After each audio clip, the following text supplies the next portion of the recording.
Welcome to round 3 of the British 125 250cc Motocross Championship here at Cookfield near Crawley in Sussex. Well, it was a beautiful sunny day. A big crowd of people turned out to watch the racing, and racing indeed it really was. Number 12, Ryan Hunt there, back after injury. Nice to see him back on the Yamaha for 1992. James Dobb currently lying 4th in the championship after 2 rounds with 47 points. There you see him with his dad. Onto the line they are. That's Matt Bates along with Paul Malin, Prattley, Cooper, and Robbie Herring was amongst that group as they prepare themselves for the start of this first 25-minute plus 2 laps moto. 5-second board goes up. Watch the gates. And look at Dobby. Dobby hit that gate. He's held Herring up. Herring's gate didn't drop either, but he's away. But Dobby tried the jump over the gate, just didn't make it. It's Eastwood, number 14. The young Kentish rider there into the lead, picking up some good results in the 250 Grand Prix at the moment. That's Greg Hansen behind him at the moment. David Campbell and Paul Malin, number 3 on the Team Kawasaki, in 4th place, trying to get a little bit further forward. But it's at the moment Eastwood in the lead. Hansen 13, second. Now Malin now up into 3rd. So it's a Kawasaki 2nd and 3rd at the moment with the Suzuki leading.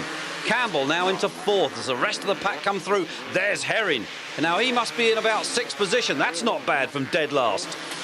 Next one up there is Dye Smith. Oh, the whole bunch of them there. Prattley, Justin Morris, Dobb, Cooper went through. And here we are back at the front again with Eastwood. Maley now up into 2nd. We're looking for Greg Hansen, 13, who's now dropped back in. There he is in 3rd. Now, 2 laps to go. There's Herring. He's up into 4th. Well, this lad really has had the gas on full tilt. It's Eastwood there, taking the last lap board. Hansen still there, now in 2nd. So what happened to Malin? Here comes Herring, number 1, the defending champion and the current championship leader. There's Malin, back into 4th. So he has obviously had it off somewhere. 1 lap to go. It's Eastwood over the big finishing jump in great style. Takes the checkered flag. Mark Eastwood picks up the 20 points. Hansen picks up the 17 points. Looking back for 3rd, it's Herring with the 15 points. And behind him, it's Malin, number 3. Not such a good race for young Paul Malin on the Kawasaki.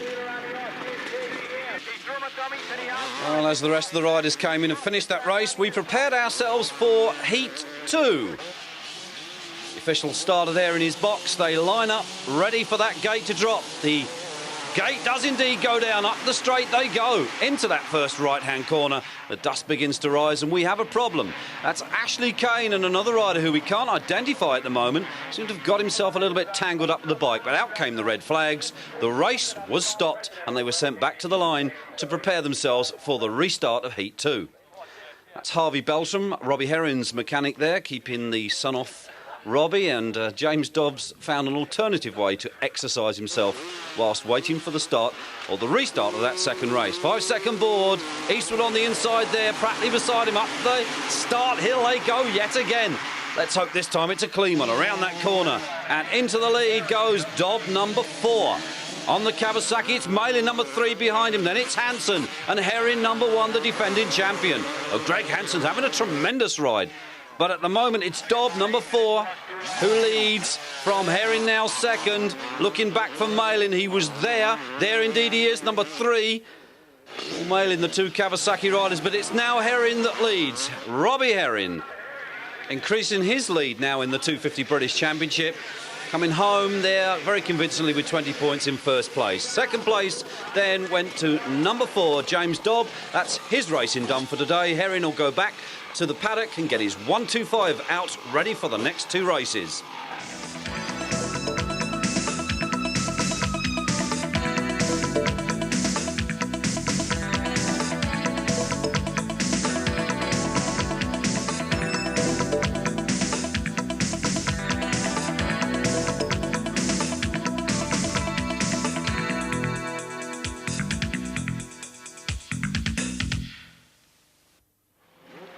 Well, with Robbie Herring's 250 results safely tucked up in the toolbox, he leads down onto the gate for the 125 class.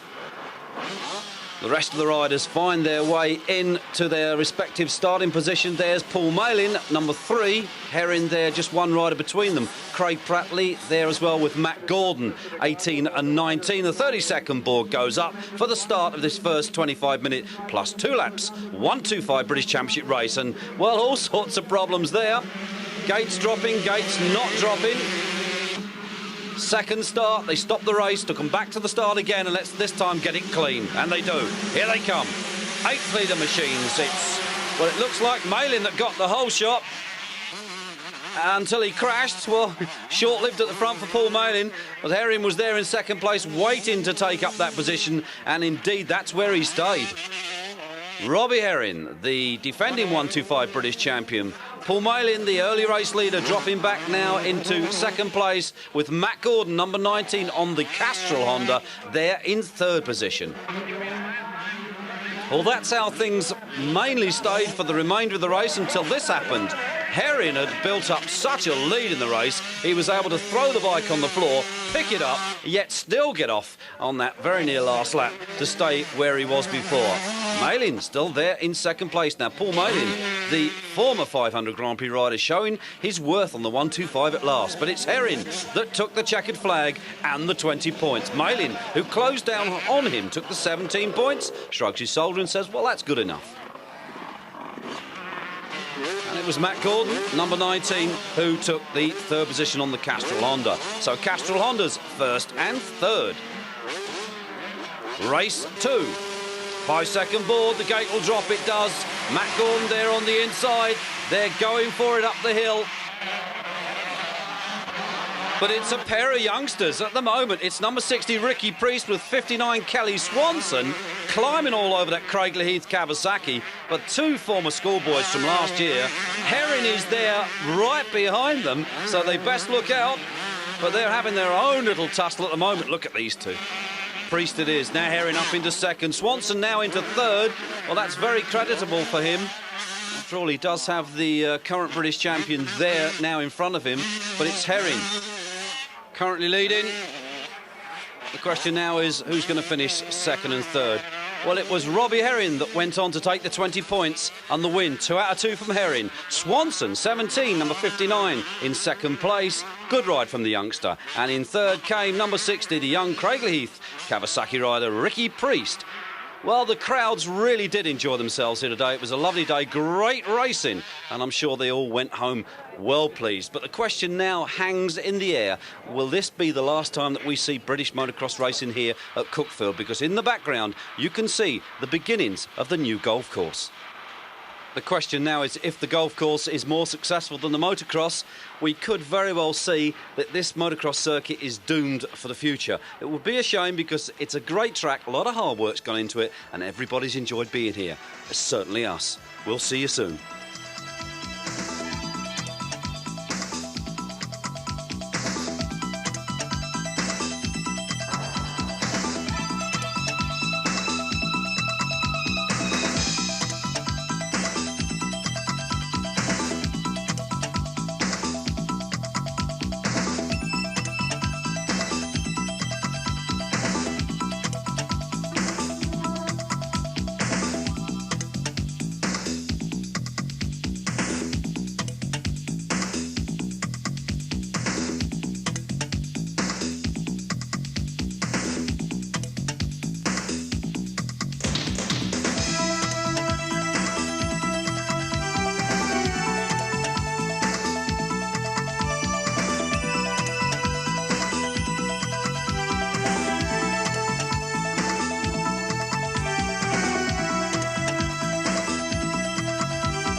Rob Herring, riding his Castrol Honda, wins the overall 125 and 250 championship at Crawley.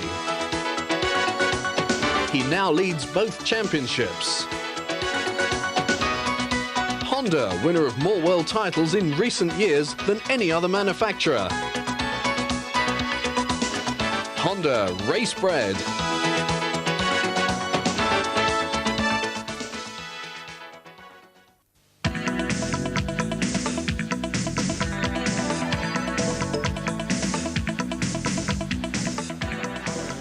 Welcome to Germany for round 5 of the 250 World Motocross Grand Prix. And here we are with championship leader number 59, Stefan Everts, the Belgian. Former 125 champion, hoping to make it a 250 championship for 1992. And mechanic there of the British entry, number 19, Robbie Herrin. That's Harvey Beltram with the Castrol Honda. And Herrin hoping for some good points here today in this German Grand Prix. Puzar, Alexandra Puzar, the Italian, making some final adjustments to the front brake of the Chesterfield Yamaha, one of the 3 Chesterfield team riders here today. James Dobb, number 23, one of the Englishmen, waves to our camera on the works machine. And there's Paul Malin, 98, on a predominantly production machine today. Mike Healy, number 2, on the Biffy Suzuki. That's Everts' teammate. And there is young Ricky Parker. That's Trampus Parker's young son, the current defending champion. Now, Dad, there's your gloves. Go out and do a good job for me today.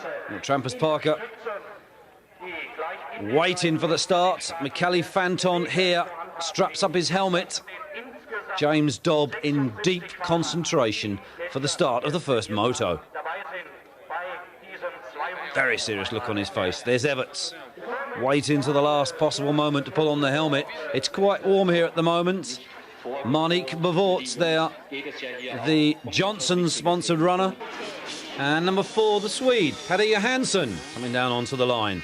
Donny Schmidt, 75, one of the other Chesterfield Yamaha runners. And in the background, there's number 81, Bob Moore, the 3rd team member of the Chesterfield outfit. As Johansson drops in, there's Schmidt. For some reason, Schmidt's decided to rub mud on the seat of his bike. There must be a good reason for that. Herrin, number 19.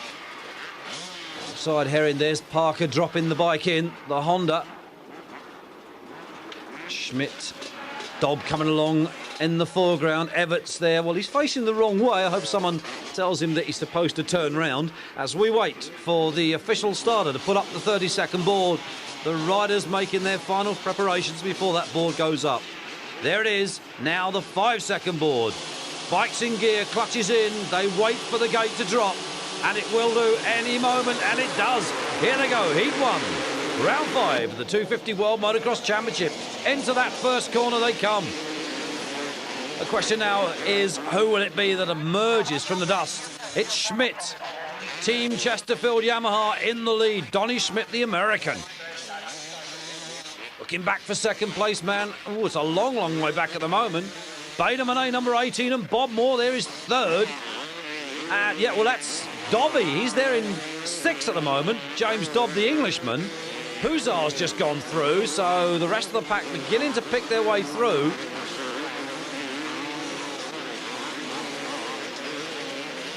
Someone on the ground there, number 10.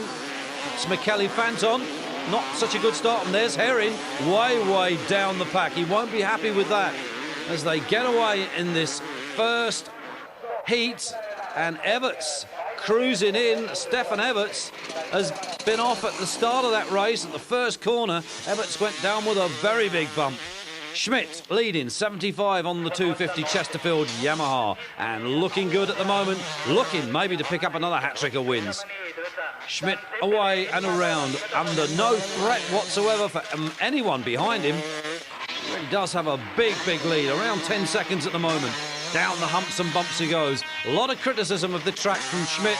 Lack of water in facilities, lack of water on the track prior to the race. It's Moore, teammate, now into 2nd place. So we've got Chesterfield's 1 and 2.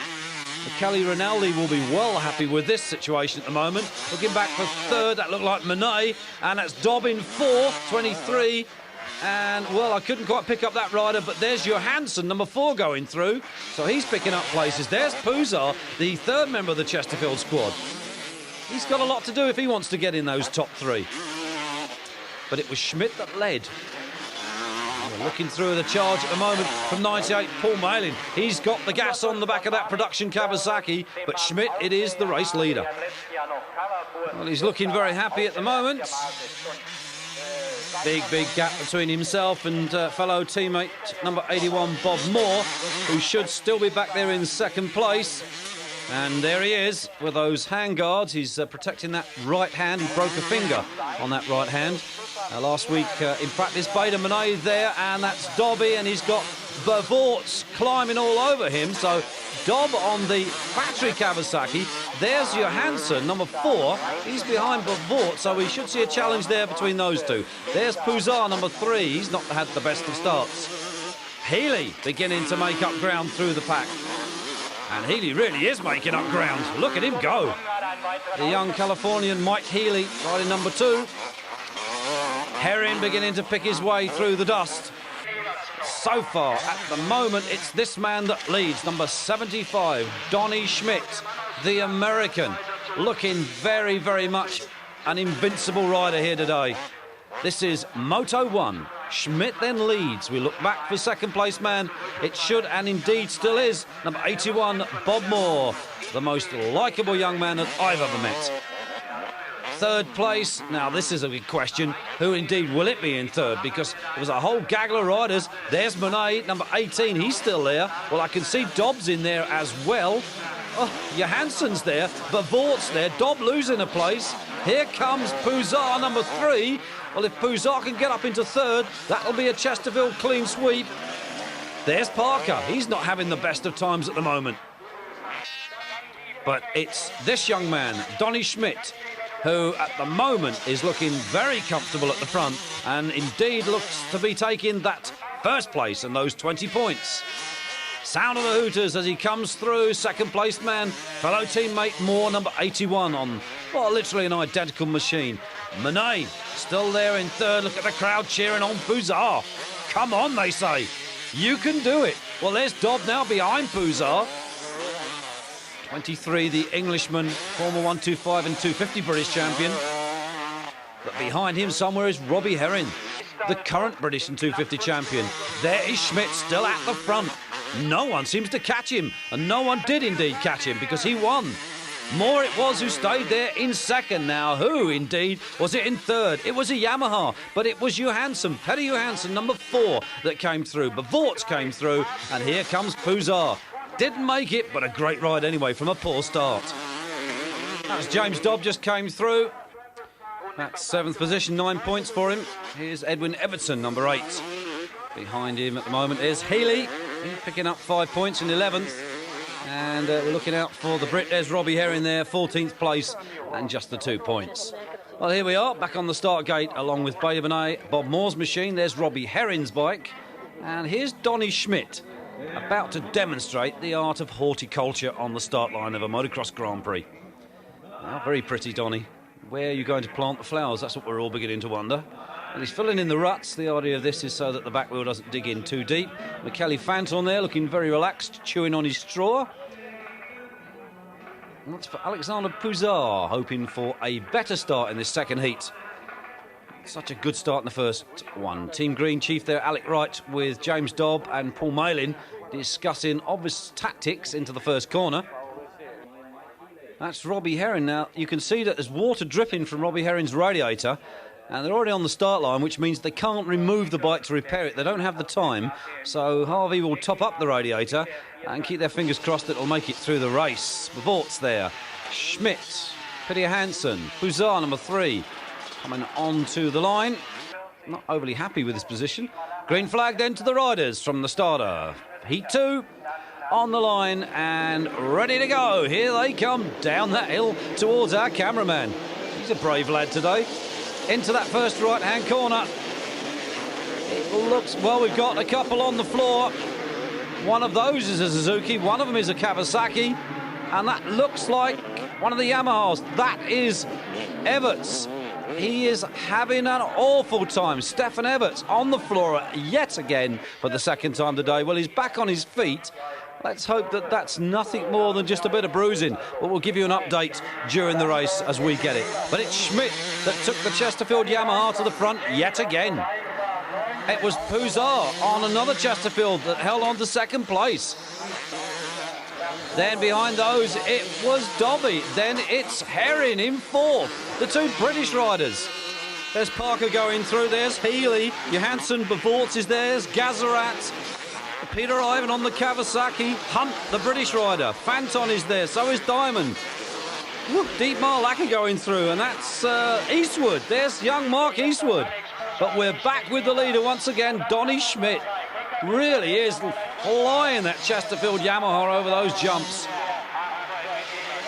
There's no doubt about it. Schmidt is on the boil. And look at Puzar, the young Italian, who's just bought himself a Ferrari. Looking back for third place. It's Pekka Väkkönen, number 6, is there third. He's got Evertson with him. There's Herring, number 19, the British rider, on that Castrol 250 Honda. There's Dobb on the Kawasaki. That's Trampus Parker. There's Healy, and that's Petter Johansson. There's Bevorts, number 5. That's Gazarat, 28. Well, they are really coming through full steam at the moment. There's Fanton and Axel Holbert with Diamond. That's Mark Eastwood now. He's got Bob Moore on the inside of him, number 81. But he's holding off Moore. That's a great ride from the Kentish man. Moore trying on the outside. Has he got him? I think he might have just squeezed past, yes. Oh, hang on. This is what to do if you are not interested in racing. Go bungee jumping. Now, this is some 100 and odd foot that they're leaping off the top of that tower. Wonderful view of the race as the race leader comes into view. Number 75, Donny Schmidt. I understand that Donny Schmidt says that if he wins all 3 races, he'll have a go at bungee jumping. Puzar, number 3, the Italian, in second spot at the moment. Oh, and down went somebody. That's Herring through. Evertson through as well. I'll pick up who the rider was that went down, but I would say it was probably Väkkönen. It was Pekka Väkkönen, number 6. He's now got Trampus Parker parked right up his rear tailpipe. There's Healy, number 2, still suffering the effects of that injured ankle. Petter Johansson, number 4, behind him, but here's the leader. Schmidt, 75, looking very much a 2-leg winner. And if he does it in the 3rd leg, we'll see him take a leap off that tower. Schmidt, the American 1990 125 champion. Came to Europe in about 1989 for the first time. There's Herring, number 19, looking good at the moment in second place. And Puzar dropping back, so Herring really has got the power down. Through the humps and the bumps and the jumps, there's Evertson, number 8. Here goes the race leader, styling it from the crowd. The American Schmidt, having fun. Herring, also having fun, the British rider. Back for 3rd, and it's Puzar, the Castrol Honda, now splitting up those 2 Chesterfield Yamahas. Johansson down the hill. Next it's Evertson over the top. Looking back behind Evertson, here comes Parker, the defending champion, number 1.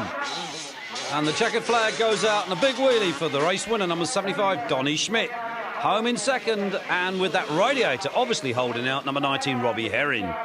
Looking back for 3rd, it should be Petter Johansson, and indeed it was. Edwin Evertson there in 4th. And the defending champion, Trampus Parker, coming home in 5th. There's Puzar, 6th place. Not happy with that. I think he may have a puncher, but he hasn't. There's Pekka Väkkönen, number 6. And here is Mr. Puzar.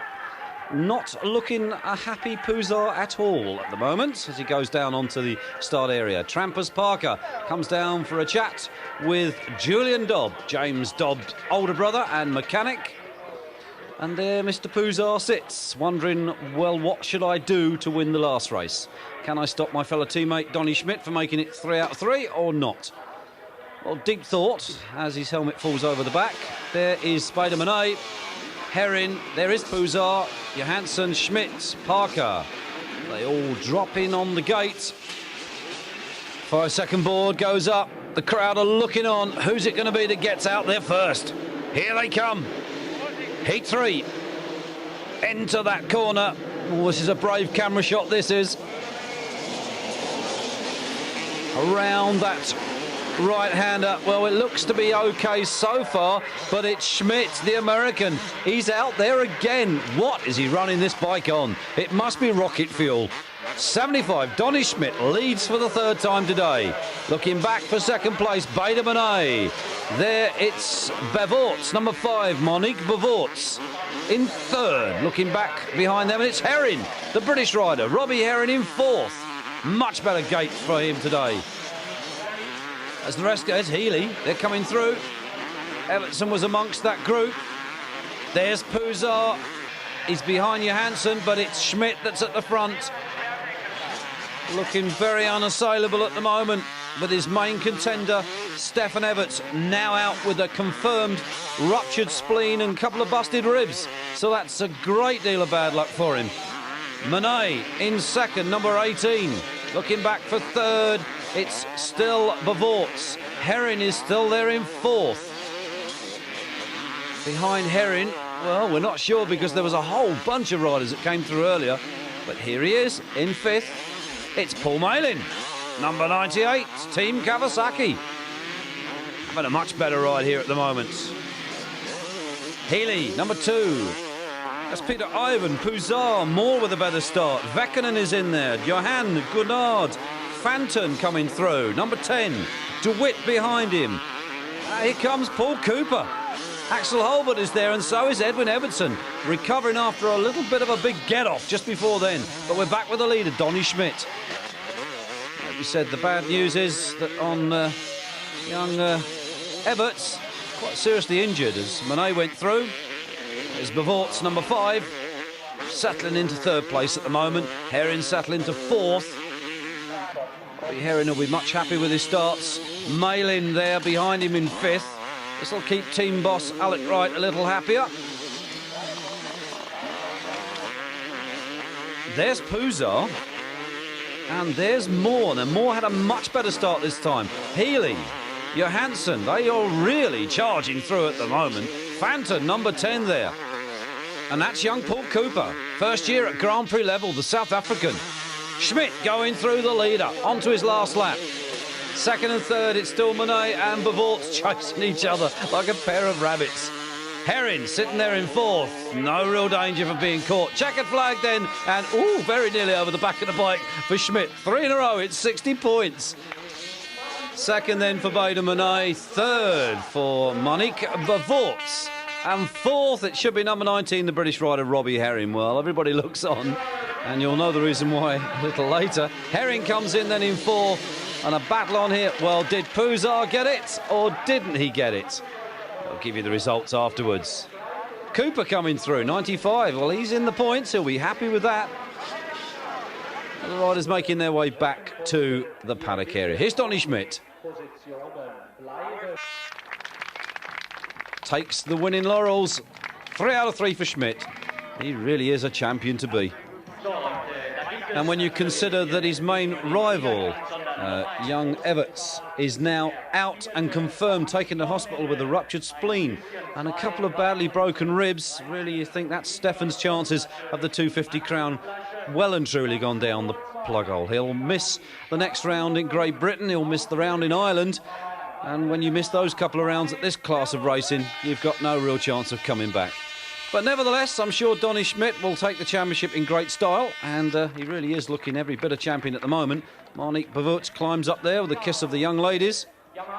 Lucky boys these lads are, get to kiss all these lovely girls. Big magnum of champagne and the trophies. And we've still a little bit more fun to come, so don't go away. Paddy Johansson then, third. Young Swede. Results getting better and better for this young man week after week after week. He took his first Grand Prix win last year in 1991 in the 250 class, and he's looking for a repeat of that this year. Well, Donny Schmidt gets the Champagne Open and starts his very own wet T-shirt competition, and I can't really blame him. When you see the young ladies up there now, behave yourself, Schmidt. Everyone's happy, riders, organisers, and as I said, a wet T-shirt competition. Crowd are happy, and so was this next young man that we spoke to. Paul Cooper, congratulations. 3 World Championship points. How do you feel? Well, I'm elated. I'm really happy. I worked really hard today. I was very tired, and I was a little bit lucky in the last race. A lot of people crashed, but I'm just really pleased. And the competition, the level at this competition for you, it's been tough going, hasn't it? It's been really tough, especially for the starts are so important, and I haven't been getting good starts. But the last race I started about 15th, I think, and I managed to make a few places, people dropping out in that. The pace is really quick, but if you can start up there, I think it's quite easy to hold your position. Yeah. Well, as we promised earlier, something completely different. If you're wondering what makes motocross riders tick, it's very simple. They're just all crazy. Why Sylvain Cabours decided to allow Mike Healy to do this is beyond my judgment, because with one rider already out of the championship, I would have thought the danger of a second rider going out with this kind of antics would be just a little bit too much to take. But Sylvain said yes.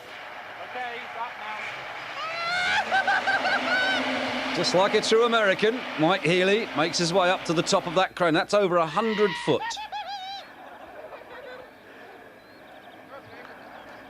Just listen to him.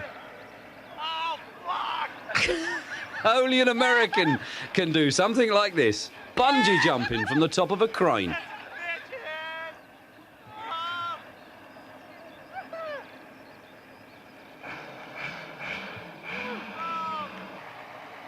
Well, great fun for Mike Healy. And I'm sure the crowd enjoyed all his expressions as they lure him back to terra firma, Mother Earth. This bungee jumping now becoming quite a big thing. And, well, that's the American contingent. How was it, they say? Paul Malin. Now, this was at the insistence of the Kawasaki team chief, Alec Wright. He said, go on, Paul, get up there and let's see you do it. Alec declined the offer.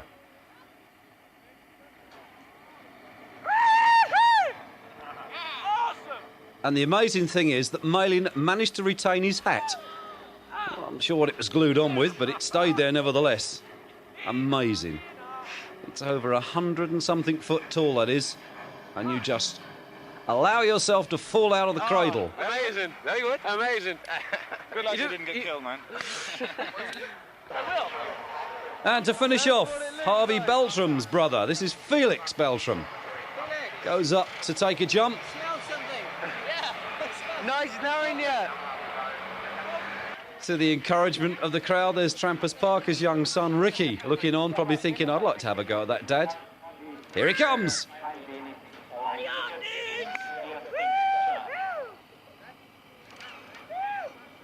He's a crazy. Well, as the spectator said, these guys are just crazy. Hope you've enjoyed our bungee jumping antics here from this Grand Prix. Put him back on the ground.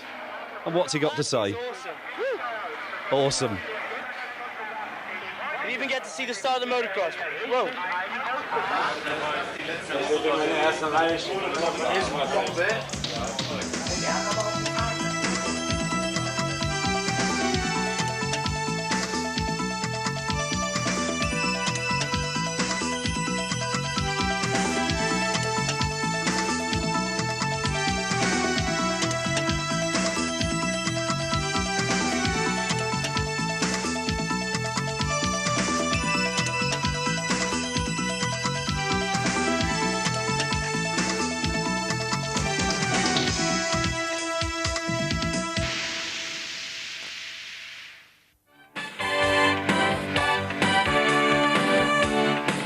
Donny Schmidt, riding the Chesterfield Yamaha, wins all 3 heats of the German 250 Grand Prix. A performance that puts him on top of the world.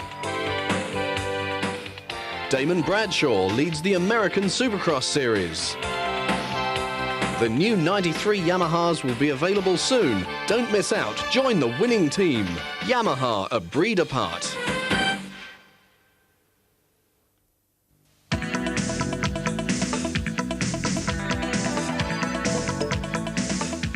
San Marino for round 5 of the World 500cc Motocross Championship. There you see championship leader bike number 1 of George Jobage. Kurt Nichol, second in the championship. The British rider on the KTM. David Thorpe, a former champion, number 7, and Franco Rossi there. Well, onto the line came first Nichol, number 9, then Franco Rossi beside him. Both on KTMs for this year, 1992, as the rest of the riders slot into their preferred starting positions and wait for that 30-second board to go up.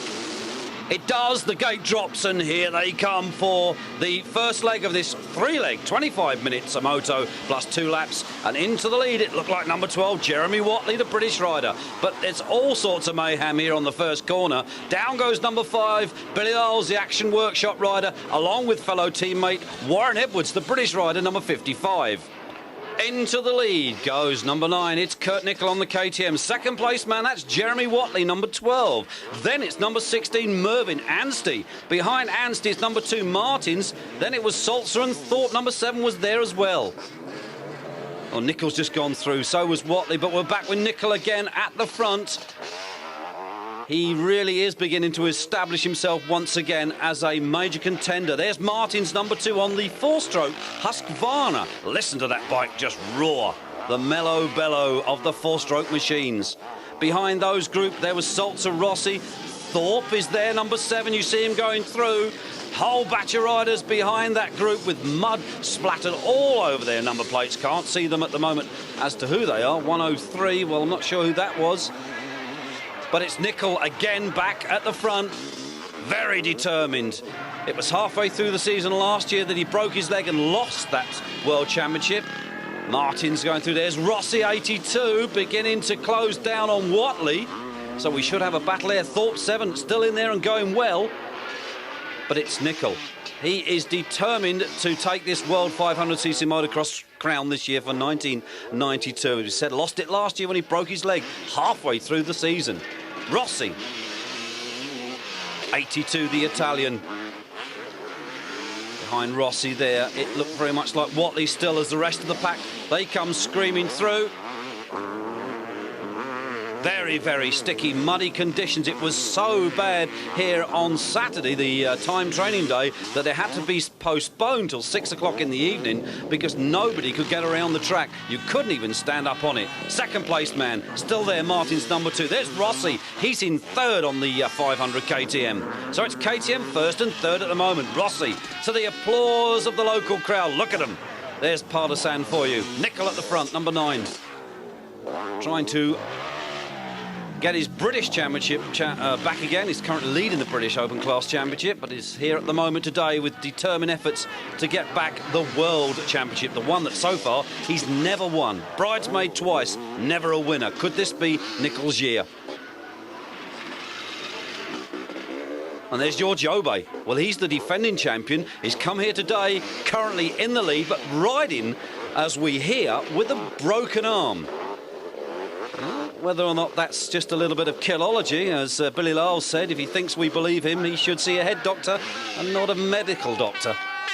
But Rossi certainly has got his head screwed on right today, because in 3rd spot, he's there and he's hanging on to it. But Nickel is not giving an inch. He's in the lead and he intends to stay there until the checkered flag. It'll be 20 points into the toolbox for the first moto.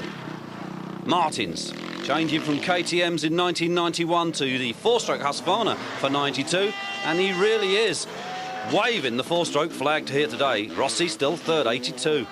Comfortable at the moment, under no threat from anybody else. Nickel, still in determined mood, hoists that bike up over the jumps to take the checkered flag. Second place then, it was Martins. We look back for 82, the local hero, Franco Rossi, and he takes 3rd and 15 well-earned points to the applause of the crowd.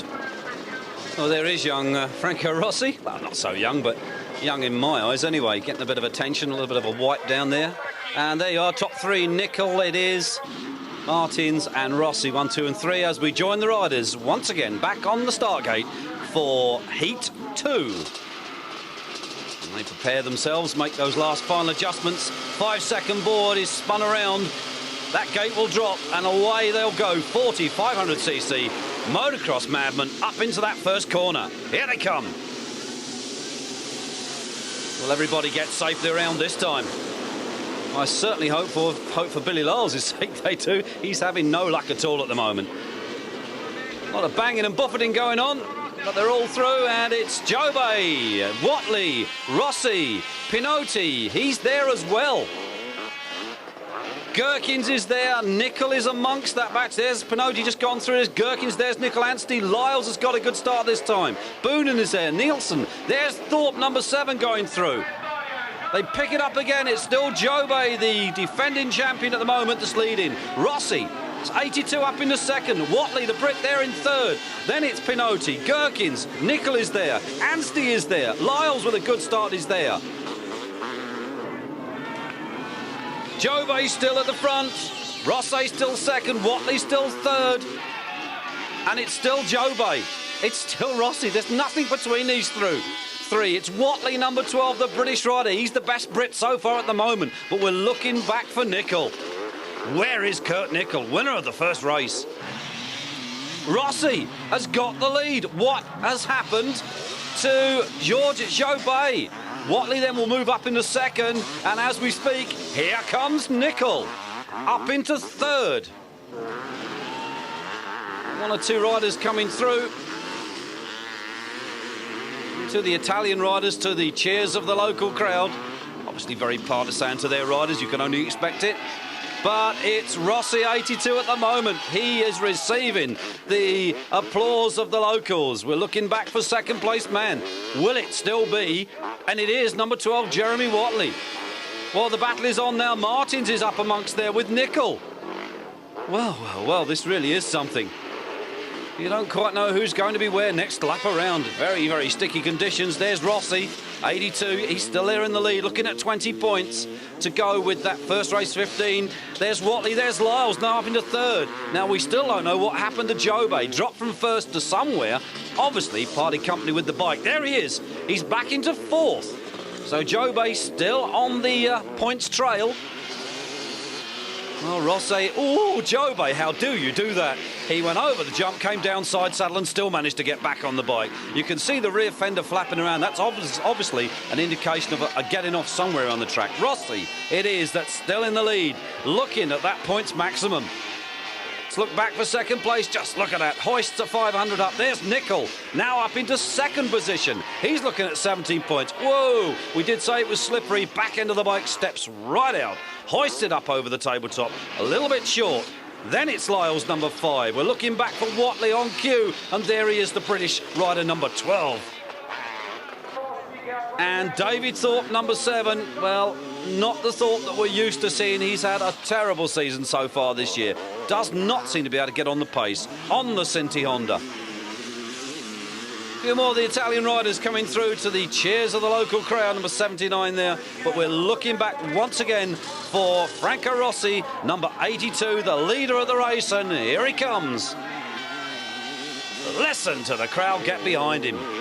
That's Aaron Nicol there, Kurt Nicol's mechanic, cheering him on. Nicol going through. Lyles is now up into third. Number 5 on the Action Workshop, Johnson's machine, the Honda. But here comes once again Franco Rossi, taking 20 points and taking the hearts of the local crowd. Looking back for second position, it should be this man, number 9, Kurt Nicol, 17 points to go with his first race 20. Third place, we'll be looking back for the American. Number 5, it's Lyles, and through he goes. And fourth place, it's Watley with an enormous wheelie. So there you are, first, second and third. Lyles, Nicol and Franco Rossi. Heat 3 down onto the line. Waiting for that 5-second board. It's there. The gate will go down any moment. And it does indeed. And here they come again. Woo! Up into the... Oh, we've got problems there. That's Boonen. Oh, my dear, oh, dear, oh, dear. Boonen's gone down. He's taken Rossi with him. One of those bikes nailed poor old Billy Lyles. But into the lead, it's Anstey at the front. He's got Nicol there. Cavatorta's there as well. So is Nielsen. And so is 47 Fulton as they come through. Woo-hoo. That was a tremendous crash at the beginning. I hope everybody gets up safely from that one. Well, there's Rossi. He seems to be all right, but that's seen the end of his race for today. But it's Nicol at the moment. No, tell a lie, it's Anstey. Then it's Nicol. Well, the two British riders really are showing on. Jobé's there as well. So was Smets, Hulson, Gherkins, Saltzer's there, Watley's there, Wheeler's there. Really are. They're getting it together today. Despite the conditions, very muddy, very, very greasy. Morton Thorpe, Lyles, as we're looking back for Billy Lyles. Well, there he is. He's got Martins behind him on the Husqvarna 4-stroke. As we pick them back up again with Anstey leading. Nicol is second. Nielsen, 111. He's there in third, about to come through any moment now. There he is, on cue, and behind him it should be number 38, young Cavatorta, on cue, and there he is. In the lead now, it's the Brit, Kurt Nickel, number 9 on the Austrian factory KTM. Very much hoping to pick up an overall championship win here today, as well as a points win. Anstey it is there in second place. Merv the Swerve Anstey, the British rider. He is having a wonderful day today. Up through the bumps and the humps. Here comes 111, that's Nielsen, Jorgen Nielsen. He's got number 11, Johan Boonen on the Kawasaki right behind him. And Boonen, as you'll remember, was almost the instigator of that first race, that first corner crash. It's Nickel at the front. Nickel at the moment, he really has got this race fairly well in the bag, in control. Gherkins, Watley, and that's Salter 28 going through. There's Coyle, Stuart Coyle, 43 Mark Valcanares. That's Olivier Perrin. There's 19 Smith and number 7 David Thorpe. So we all wonder when will Thorpe get his form back. 47, that's Fusen coming through. Pinotti, Job, Smets is behind Job, number 17. So Job's not had a terrifically good start to that race, but he's beginning to pick up places. 17, that's Joel Smets. And here comes Jeremy Watley. He seems to have a problem beginning to drop back off the pace. He's got Carl Salzer 28 behind him. And there's number 3, that's Gherkins. Olsen was there with him as well. So, yeah, these problems do begin to show themselves up. But it's Nickel back at the front with the leader, number 9, Kurt Nickel. He has got himself an unassailable lead at the moment. Really has no problems whatsoever. But look at this. It's Mervyn Anstey, number 16, up into second place and looking good on the Honda. Behind Anstey, this is the young man to look out for. Young Jorgen Nielsen, 111. There's Boonen, number 11, behind him. So it's all the ones at the moment, 3rd and 4th. Well, the interesting thing here today, this 500, for the first time ever, we have a female clerk of the course. That's Monique Fabry, so congratulations to her. Another noticeable absentee here today is Ronnie Wusterrad. It's in this San Marino Grand Prix with a broken foot. But we join the leader once again. It's Nickel, the British rider, number 9 on that 500cc Austrian KTM. And as we've said before, he has this well and truly sewn up. Only a mistake or machine failure would deny him a first place. 16, it is still there in second place. Young Mervyn Anstey, Merv the Swerve, as he is most affectionately known to most of his competitors. And it's Nickel that's coming up then to take the checkered flag and the last lap board, in actual fact, for Anstey as well. Stuart Coyle, 21, he's in there as well. It's Billy Lyles is there behind him, so Lyles has had a much better start to this race. Coyle, under pressure from Lyles. But here comes the race leader. 20 points in the toolbox once again for Kurt Nickel. That's 40.57 to go with his second place in the second heat. He's happy. Anstey in second place. That'll make him even happier. Looking back, and it's Boonen, number 11, Johan Boonen on the Kawasaki, coming home in third place in this third heat. Well, with those 57 points, this takes Kurt Nickel into a championship lead. Germany to go next, then Hawkstone Park. We'll see you there.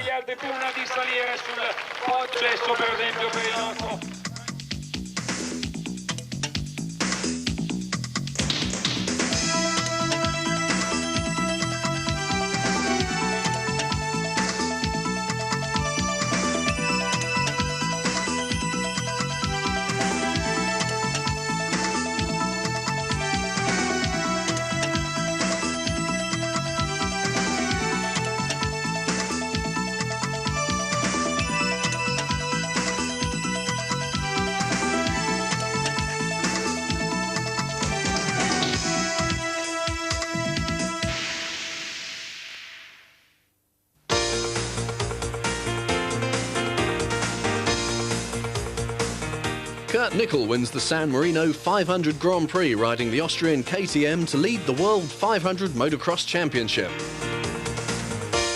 Kurt also leads the British Open Motocross Championship. KTM very much still in the business of winning. KTM. Fun in motion.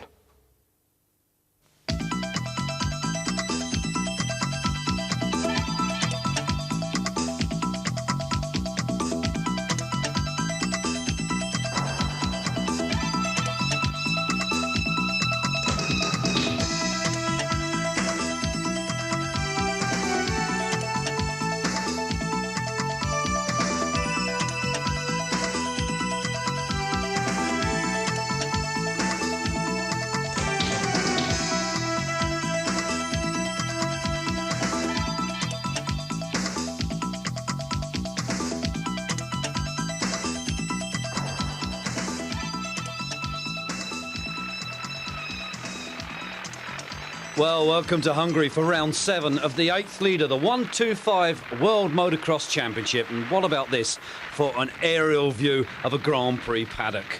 Looking down onto some of those very expensive machines. And here are the expensive two-wheeled versions, the ones that they ride in each race.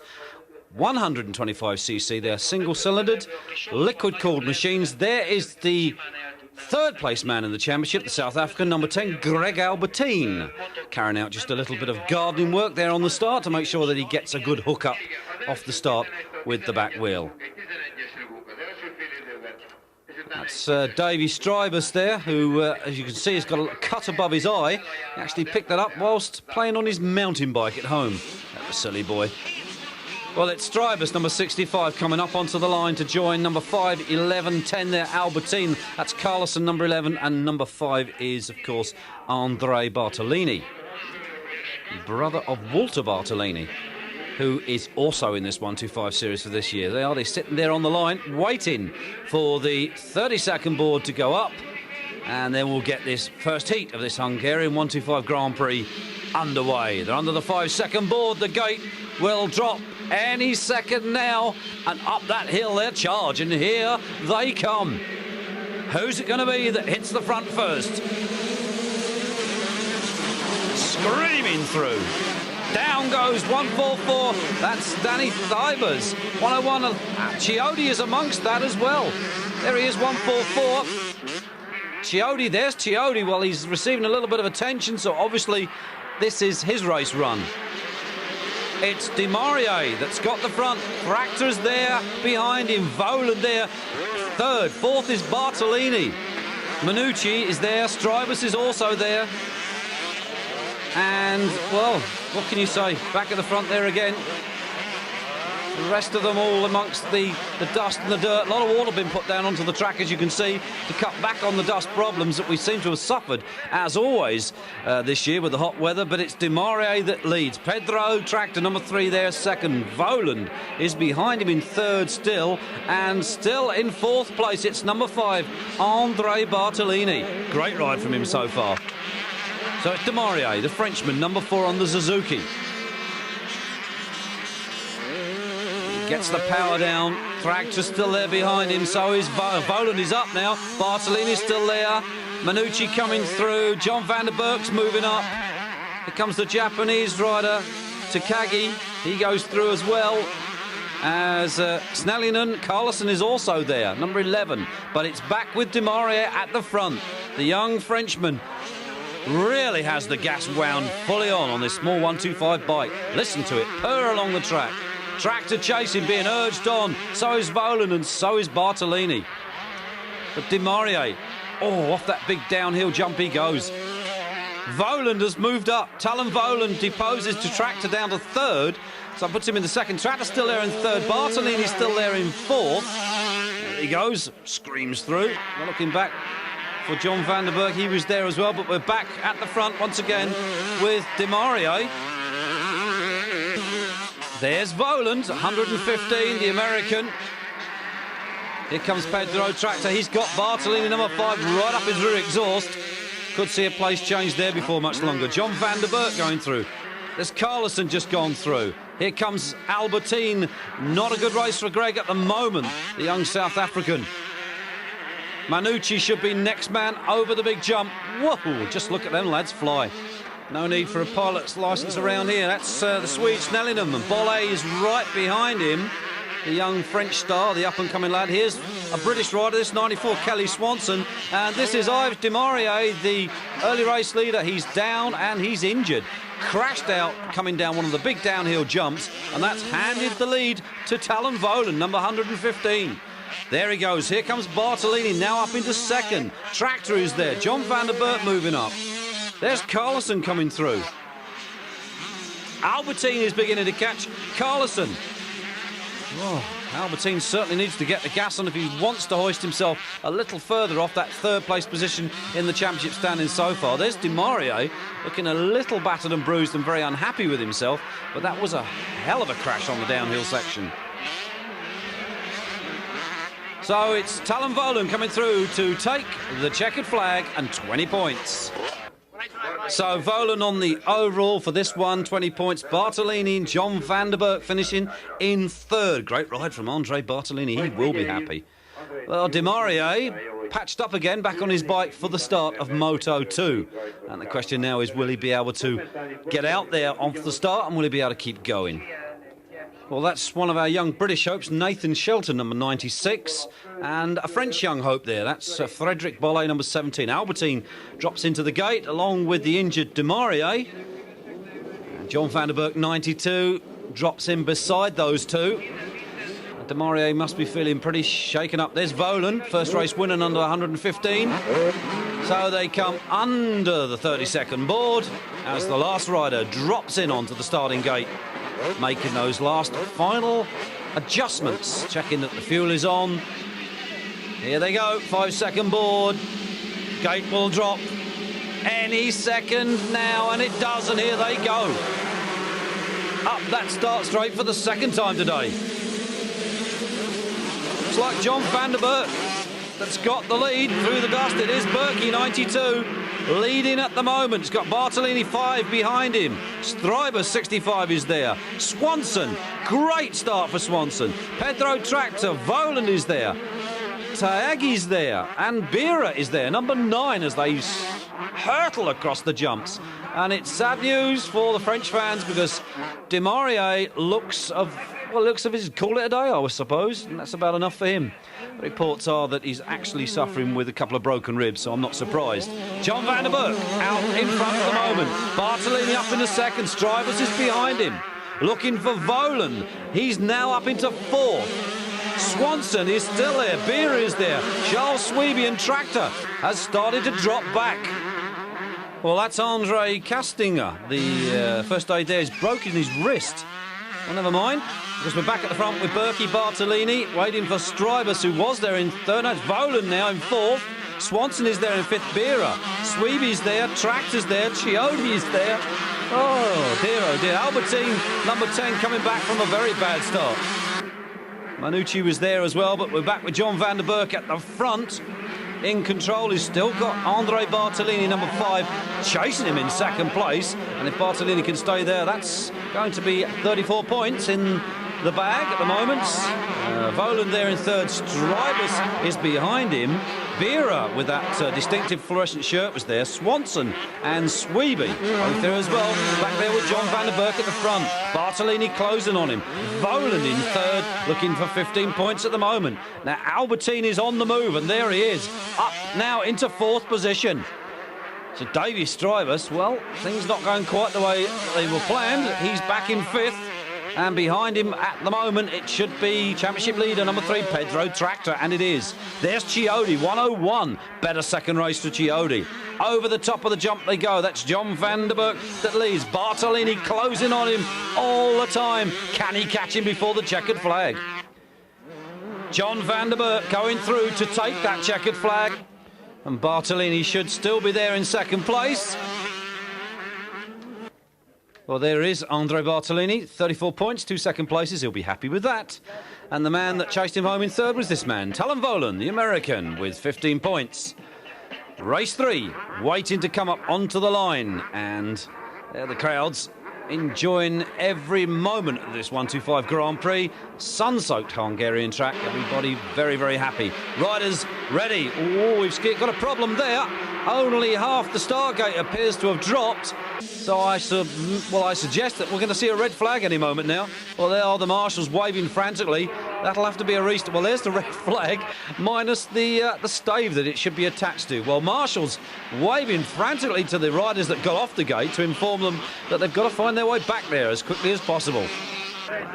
And there is the offending piece of equipment. The start gate mechanism appears to have broken on the midsection, so the Hungarian officials there get it very quickly repaired so we can get this Heat 3 second start underway as quickly as possible. There's Strybus sitting there, 65 in the middle, and the gate drops, and this time it's clean, and they're all the way up the top of the hill they go. Around that corner, they've really done half move some. Little 125 bikes, you would not believe they go so quick, but it's John van der Berg that leads. Talon Vonen's second. Then it's Albertine Tractor. Number 3, Peter Bira is there as well. And there he goes. Andre Bartolini also there. Frederick Vialli was there, so was Michael Pigeon is amongst that bunch. Davy Strybus is also in there, so is Carlson. And so is Chiodi, but there is John van der Berg.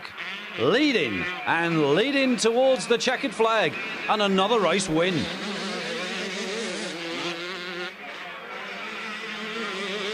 Second place man behind him, Talon Volan. That's a first, second and third for Volan, and Peter Bira came home in third.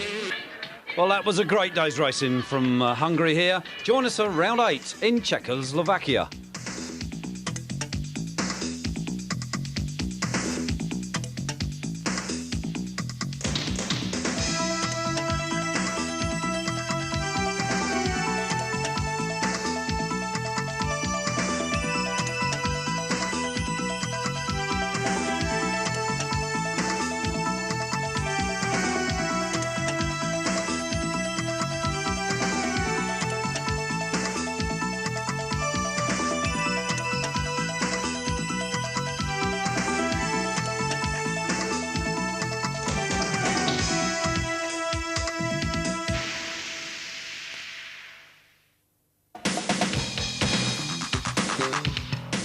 The Suzuki RM125 proves again and again to be the best production 125 available. Suzuki produce a full range of off-road motorcycles that are out-of-the-crate winning machines. Suzuki owners benefit from training and setup days, owner's registration, plus much more. Suzuki, more world titles than any other manufacturer.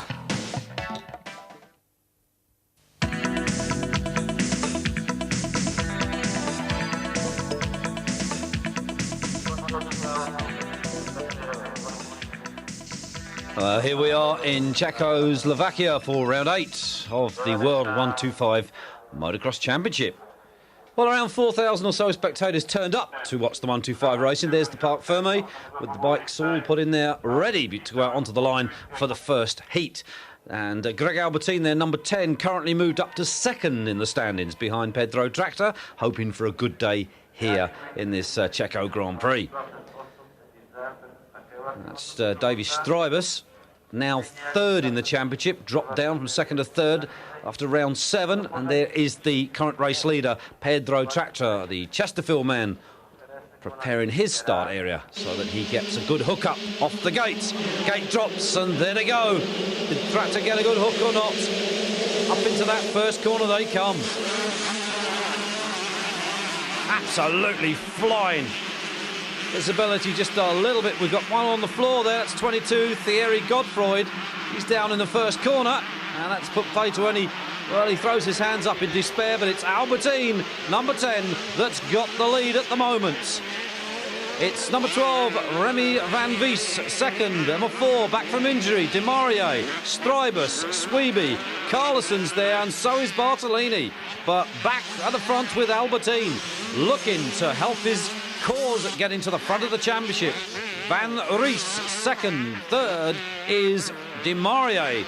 recovering from that injury from the previous round in Hungary. Behind him at the moment is Davy Strybus. Then it's Bartolini. Then it's Swieby. Then it's Carlson. Number 11 on the Kawasaki, but we're back with the leader.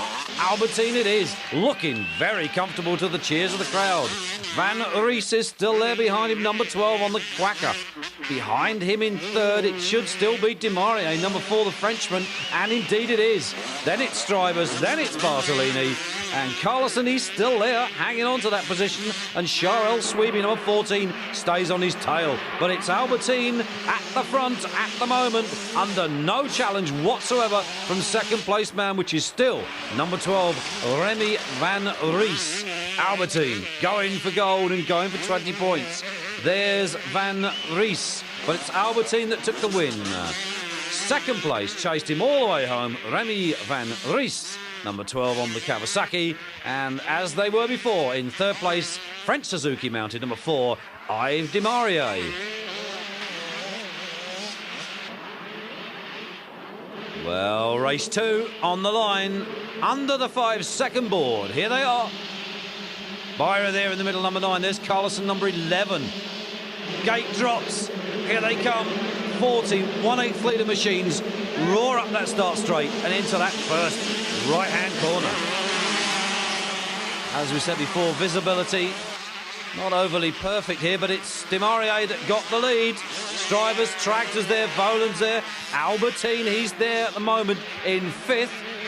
Oh, look at this. Talon Volan charging from 5th to 1st.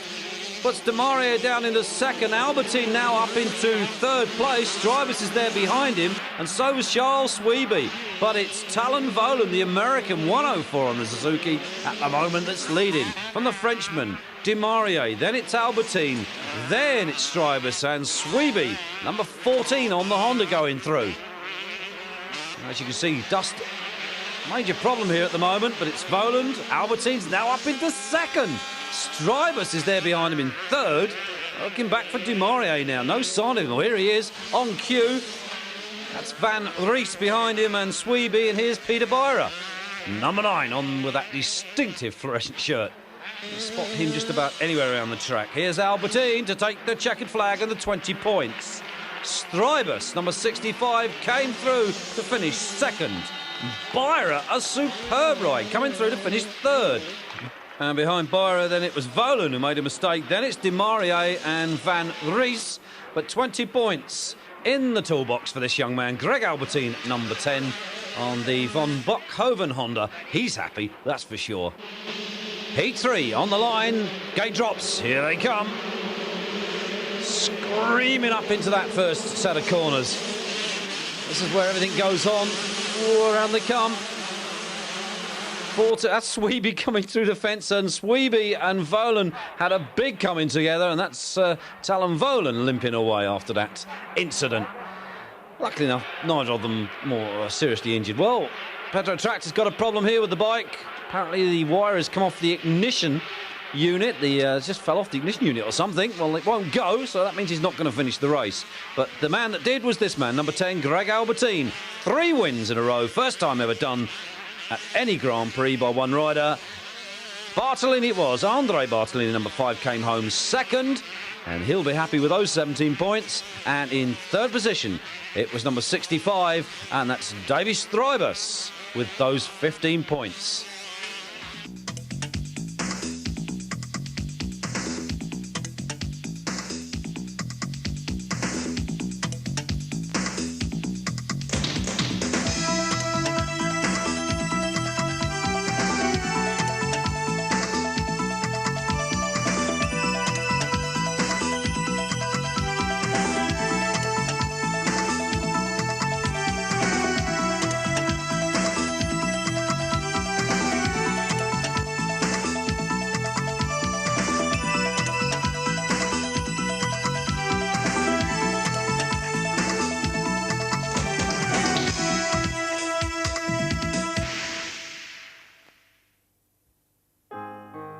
Start your holiday in comfort, departing from Dover on one of P&O's luxurious ferries. You can enjoy the many onboard facilities, which include duty-free shopping, restaurants and bars, bureau de change. You can choose the option of club class with the additional facilities of fax and phone and some complimentary refreshments. Arrive at your port of destination relaxed and ready to go. For reservations, phone 0304 203388.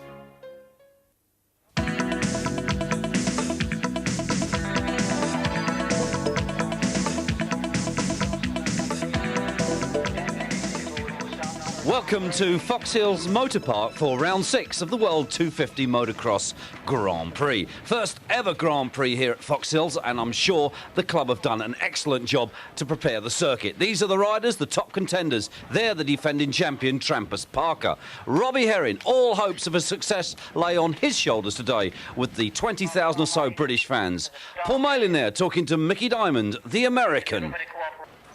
Donny Schmidt, championship leader, prepares for the start of Moto 1. Parker lines up on the line, the 30-second board goes up, the horns and hooters start to sound as the 5-second board's turned.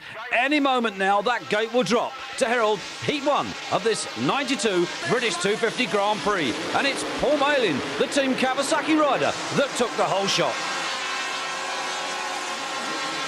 98 on the bike, the 20-year-old rider from Derbyshire got a brilliant start and led away down that first hill. Disaster struck this young man, 23 years of age today. Marinique Bevorts crashed with number 30, Van Vessel. And meanwhile at the front, it was Malin leading more with Herring in third and Herring going for second. There you see James Dobb, 23, had Edwin Everton in front of him, Michele Fanton, number 10. There's Bader Monet, a little under the weather at the moment. And Mike Healy, number 2, Gunner, looking for a result at this British Grand Prix. As the rest of the riders came pouring through. Number 3 there, that's Pouzard. He's had a terrible start. That's Axel Holvert on the floor there, clashing with another rider, as the American Donny Schmidt comes around the outside. Schmidt also with an atrocious start. So much to do if he wants to get into the points. But meanwhile, the man that's up there now in the front with 20 points, looking fairly successfully in the bag, is Robbie Herring. Bob Moore is second. We're looking back for third. It was Paul Malin. James Dobb was also in there as well. Good result here for the British so far. There's the defending champion, number 1, Trampas Parker. Down the hill comes Herring, winding that 250 Castrol Honda up. Up the top of the hill he goes. Just listen to the crowd cheer him on. Over the top. Second place man, the American on the Rinaldi Chesterfield Yamaha, number 81, Bob Moore. Third at the moment, and it is still Paul Malin. Very nearly wasn't Paul Malin. Edwin Everton, number 8, chasing him. And there's young James Dobb on the full factory Kawasaki. Michele Fanton, number 10 on the Honda. And the pace really beginning to hot up at the front at the moment. The Union Jack flies. It's a British rider that leads at the moment in the shape of number 19, Robbie Herring. Down the hill he comes in total command at the moment. The crowds are going absolutely wild. They think this is absolute magic. Moore, second, 81 on the Yamaha. Looking back for third, there he is, Team Kawasaki Malin. Behind him, it's Kawasaki in the hands of Edwin Everton. Then it's fellow Derbyshire rider James Dobb. Fanton is also there. Parker beginning to close on Fanton. Oh, look at Fanton's back wheel. Got it really sideways off that jump. But Herring not making any mistakes at the moment, leads comfortably. 19 on the bike, a lot of tape wrapped up around the back wheel. Hopefully that shouldn't be a problem for him. Moore, second place, smooth as ever. Third place, it's Malin. This will be one of his best GP results of the season. Well, there's Dobb, and in front of him, of course, it's still Everton, but Fanton was charging, and so was Parker. Across the far side of the circuit they go. There is Fanton, number 10 on his back. Graham Young, Team Castrol coordinator. Here's his rider, Robbie Herring. Robbie, congratulations. Heat winner number 1, Robbie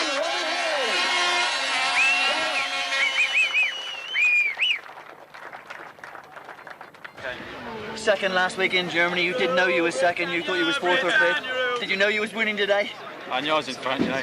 I got a pretty good start, and I could see Bobby and Paul were in front of me. I made a move on Bob, made a move on Paul, then pulled out a distance, and then just sat with the same distance between me and Bobby. I just calmed down a little bit and just kept over my head.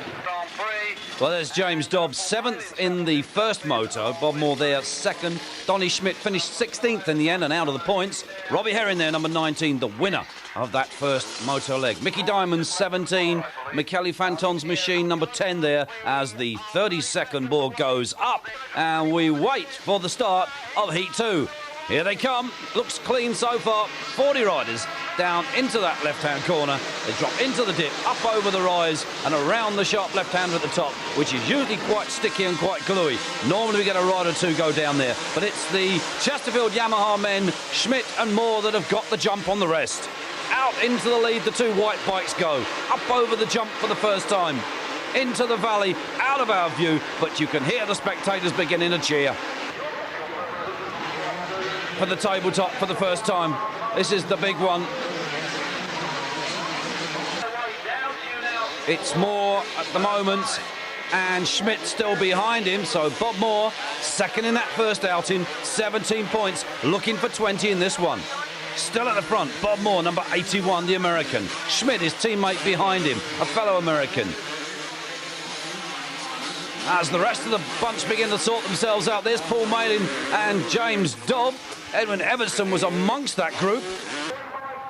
But Moore it is that's quite comfortable at the front at the moment, under no pressure whatsoever from his teammate Donny Schmidt. There is Schmidt on cue, the young blonde-haired Minnesotan-born rider. But here's the man that's on the charge, number 3, Alexander Puzar. Everson there coming through as the rest of the Kawasaki camp with Parker in tow. Number 1, Pekko Väkkönen tangling with Gazarat as Johansson came through. Oh, I hope he's not too badly bruised after that one. To Pekko Väkkönen, a former champion. Number 6, as Mike Healy goes around the outside of him, number 2. Well, the action was indeed most certainly on at the front. There is Herring right at the back of the field.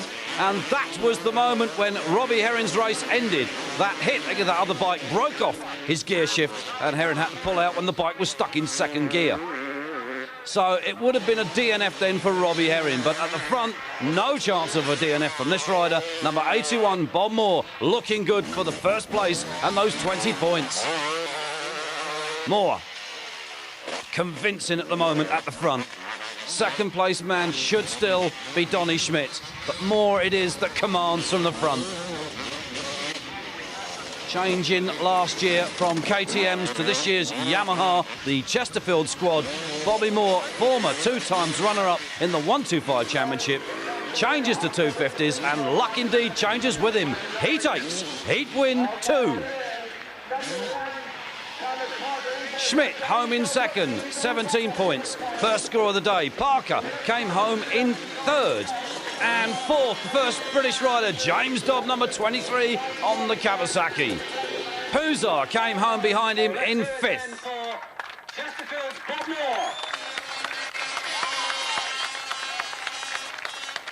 Bob Moore taking the applause of the crowd for that 2nd heat win. Heat 3 down on the line. There's Parker's machine, Johansson. There's Schmidt, and there is that winner of the 2nd heat, 81, Bob Moore it was, as the 32nd board goes up. It'll spin around for the 5-second board. The gate will drop any time after those 5 seconds. And here they come again. Heat 3, who will it be? Oh, it's Chesterfield again. 1 and 2 by the looks of things at the moment. Or maybe 1, 2 and 3. Well, Dobby there on the far side, 23 on the Kawasaki, trying to split up that Chesterfield domination. But it could well have been this young man. It was Schmidt that took it from Moore. And Puzar there in 3rd place, number 3. We have a Chesterfield battle. Fanton in 4th. As the rest of the ensuing pack come through. But what can they do about those 3 Yamahas in front at the moment? There is Herring, 19. Not such a good start. A lot of work to do for Robbie. But it's Schmidt at the front. And Puzar goes up into 2nd. Obviously, he wants 20 points to put in his bag to take home today. Puzar chasing Schmidt. Moore still back there in third now. Schmidt down the hill. Puzar after him. Puzar looks to have got the lead. Yes, indeed he has. Alexandro Puzar, the Italian, on the ball for 20 points. Schmidt second. Moore is now third. Puzar, still it is. No, that's Schmidt. Puzar's gone. Alexander Puzar looks to have gone. Schmidt gets the lead back again. Well, that would have put Bob Moore back into second. Now the question is who's third? It's Michele Fanton. And there's the reason for Puzar. A rear collapsed suspension or subframe or something has broken. What bad luck for Alessandro Puzar. From third to first and first to nothing. Schmidt took the win. Moore came home in second. The Italian Michele Fanton came home in third. And the winner of leg 3, let's hear it, Chesterfield man himself, Donny Schmidt.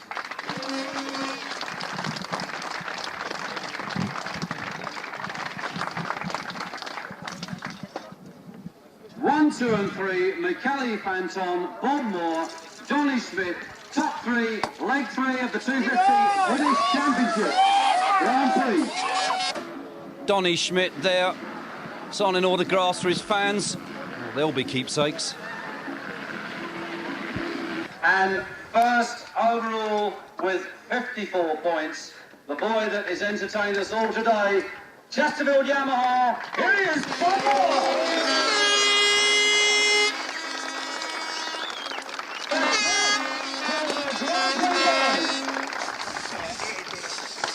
Here comes the champagne, a little bit.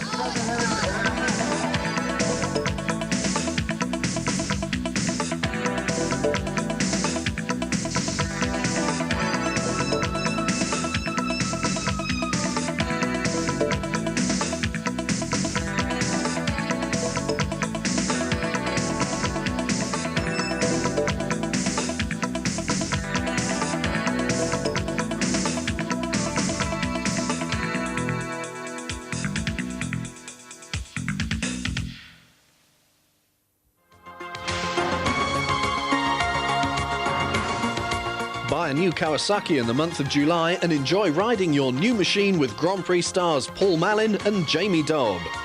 Kawasaki offer a warranty, owner's registration and theft insurance. Kawasaki, where customer care comes first.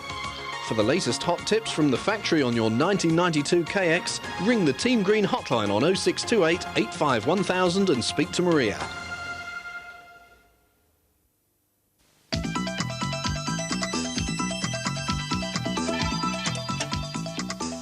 Well, from the British 250 Grand Prix, the riders and Motovision loaded up their vans, headed for Stranraer to catch the ferry for Northern Ireland.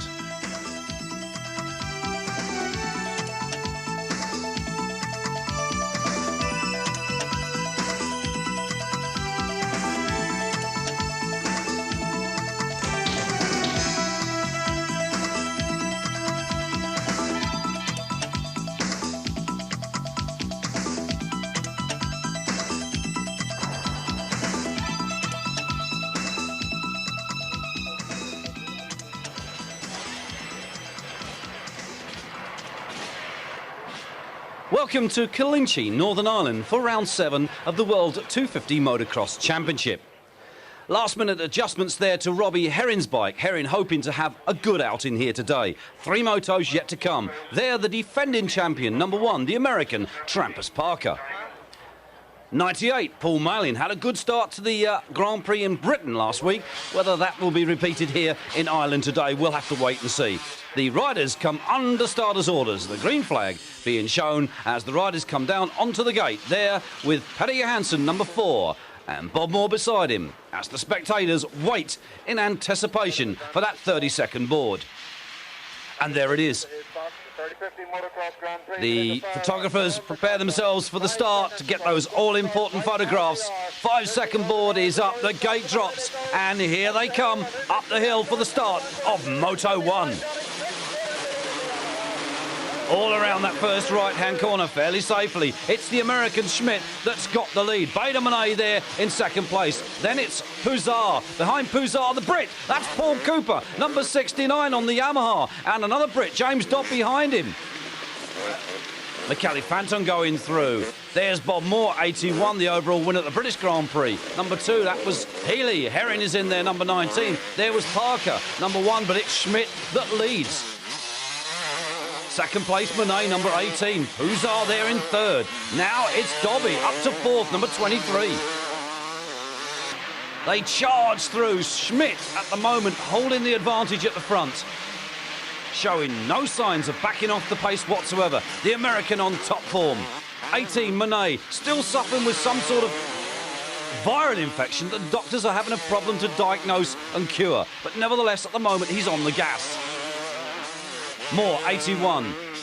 Pekko Vekkanen, number 6. There's Healy, number 2 on the BFE Suzuki. Parker, number 1. Johansson behind him, number 4. But Schmidt, dominant at the front. In and out of the ruts he goes. Foot down, foot up, power on, power off. Brakes on, brakes off. Schmidt showing all the signs of a champion, leading the championship coming in to this round 7 here today in Ireland. Well, Dobby up now into third. Puzar down to fourth. Fanton behind him. And Herring beginning to put the charge on. Robbie Herring. Schmidt at the front.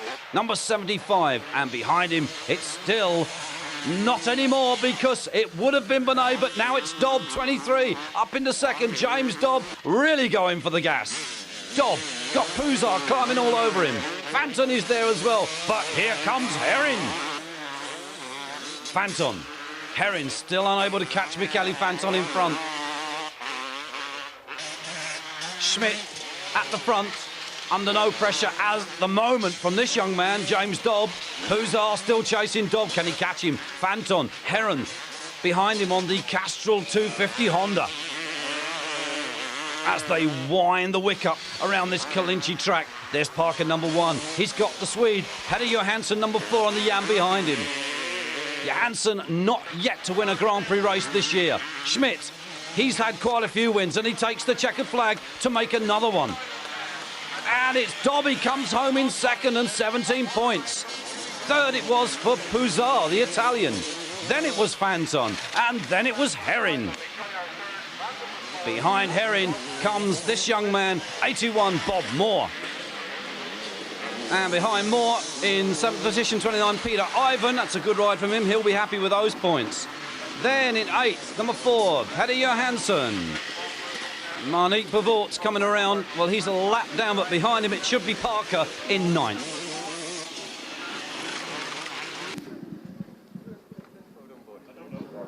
Congratulations, Donny. First heat win. What you was looking for? Yeah, good start. I didn't ride so well, but came away with 20 points, so I'm happy with that, but there's still 2 races to go. But a good start to the Irish GP. Yeah, it's better than last week.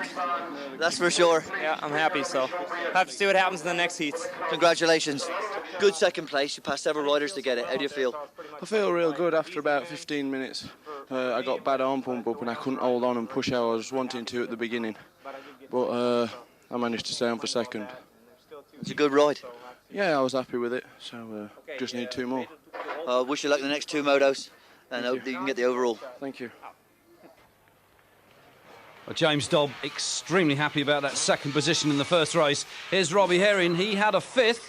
Obviously would have liked to have finished a lot closer to the front, but nevertheless, still a good ride from the youngster. Come down onto the line for the start of Heat 2. Herring drops into his favoured position. Peder Johansson, who finished 8th in the first race.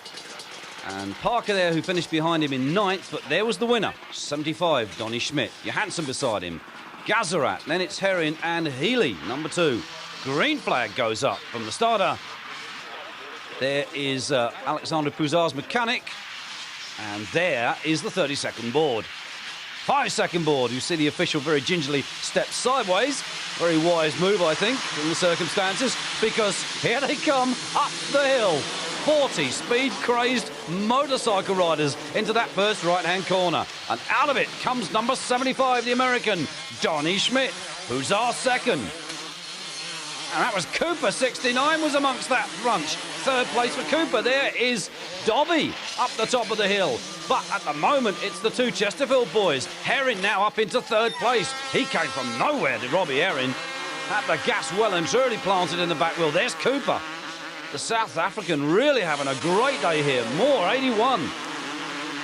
In amongst those charging riders. Bevorts, it is there. Beta May, 18. Parker, number 1. Really not getting off the gate as Trampers here today. But it's Schmidt.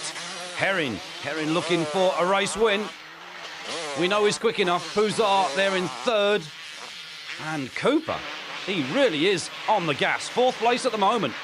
Herring now at the front. Robbie Herring has got the Castrol Honda wound flat out. Schmidt sits there comfortably in second place. And Herring's got a problem. Schmidt has gone back into lead. Robbie Herring has got a puncher, a rear wheel flat tyre. That's what's stopping Robbie Herring at the moment. That is disaster for him. It could easily cost him the race, if not quite a few decent points. Well, Cooper is still there. Look at him, 69 going through. Schmidt at the front once again. Pouzard behind him to the cheers of the crowd. Look at Cooper, young Cooper man, the South African. This is great stuff from him. He will remember this forever. 81 more chasing Cooper. Then it's Herring with that flat back tyre. Vekkanen was there behind him. So was Bevorts. And there's Parker. Well, it's Schmidt at the moment. Really has an unassailable lead. Second place man now is Pouzard going after him. Can he repeat what he did at the British Grand Prix? But that ended in disaster. Chesterfield's 1, 2 and 3. And the Chesterfield boss, Michele Rinaldi, has been heard to comment that it's costing him a fortune in win bonuses at the moment.